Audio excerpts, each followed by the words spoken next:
Welcome to the Windows Computer and Technology channel, and there's a update for Microsoft Edge. It's the weekly security updates that go for Chromium.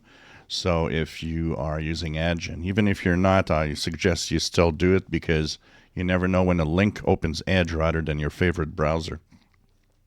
So you go to Edge, you go into the three dots on the upper right, Help and Feedback, and About Microsoft Edge. It will update itself as of Friday, April the 26th, 124.0.2478.67.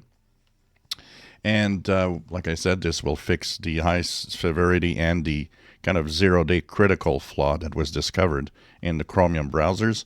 If you are using any other browser that is Chromium-based, like Brave or Opera, Vivaldi, please update. There probably already is some updates for you that will fix the same security flaws that affect all Chromium-based browsers. Apart from that, it does have a change in download policies. So when you go on a website that is not secure, so instead of having HTTPS, it's only HTTP, and you try to download a file, starting with this update, it will now tell you that it's dangerous to download the file, and it will also have a little box where you can choose keep file if you want to keep it, and you're sure you want to still download it. So this is something that is a change in policy.